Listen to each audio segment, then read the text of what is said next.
2 Pierre, chapitre 1. Je lis au nom de Jésus. Salutations. Moi, Simon Pierre, serviteur et apôtre de Jésus-Christ. J'écris à ceux qui ont reçu une foi aussi précieuse que la nôtre, par la générosité de Jésus-Christ, notre Dieu et notre Sauveur. Vous connaissez Dieu et Jésus notre Seigneur. Alors qu'il vous bénisse et vous donne la paix en abondance. Les qualités chrétiennes. Depuis sa naissance, Dieu nous a donné tout ce qu'il faut pour vivre en lui restant fidèle. En effet, il nous a fait connaître celui qui nous a appelés à participer à sa gloire et à sa bonté. Par cette gloire et cette puissance, Dieu nous a donné des promesses très grandes et précieuses. Alors, en recevant ce qu'il a promis, vous pourrez sortir de ce monde pourri par des désirs mauvais et vous pourrez être unis avec Dieu lui-même.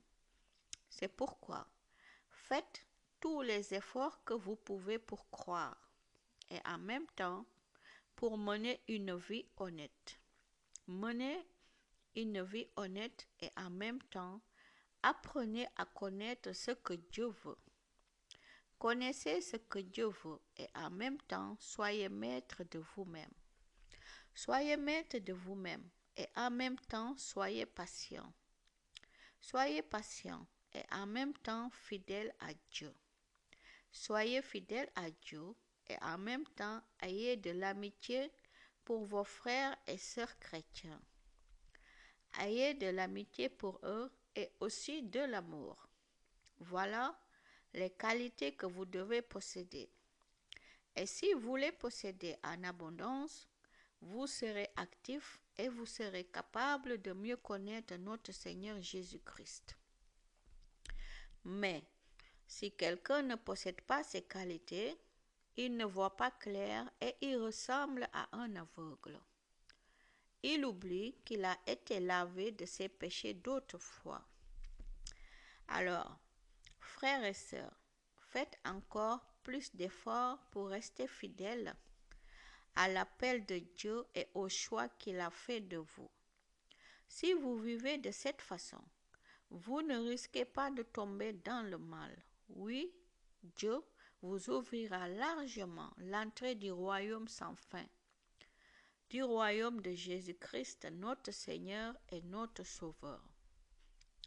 La fidélité à l'enseignement reçu. C'est pourquoi je veux toujours vous rappeler ces choses. Pourtant, vous les connaissez déjà et vous restez fidèles à la vérité que vous avez reçue. Mais je crois juste de réveiller votre attention en vous rappelant ces choses pendant que je suis encore sur cette terre. Je le sais. Le moment de ma mort est proche. Notre Seigneur Jésus-Christ me l'a fait savoir. Mais après mon départ, vous pourrez garder le souvenir de ces enseignements en toute occasion. Je ferai tout pour cela. En effet, ce n'est pas avec des histoires fausses et compliquées que nous avons fait connaître la venue puissante de notre Seigneur Jésus-Christ. Mais nous l'avons vu de nos yeux, lui, dans toute sa grandeur.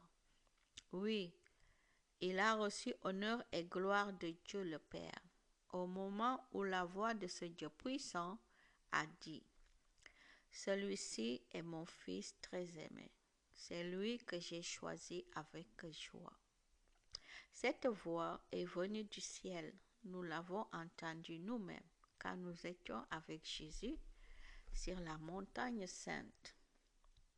De plus, nous avons la parole des prophètes. Elle est très solide. Et vous avez raison de la regarder avec attention. En effet, elle est comme une lampe qui brille dans un endroit obscur, en attendant que la lumière du jour paraisse et que l'étoile du matin éclaire vos cœurs. Tout d'abord, Vous devez savoir ceci. Personne ne doit expliquer tout seul les prophéties des livres saints. En effet, personne n'a jamais communiqué une prophétie par sa seule volonté. Mais c'est avec l'aide de l'Esprit Saint que des gens ont parlé de la part de Dieu. Amen.